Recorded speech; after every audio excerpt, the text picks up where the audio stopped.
Bakit matamlay pa rin ang manok mo kahit binibitaminahan mo? Baka mali ang timing mo.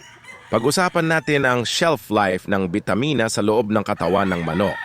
Ang mga water-soluble vitamins, yung hinahalo sa tubig, mabilis lumabas sa ihi at dumi ng manok.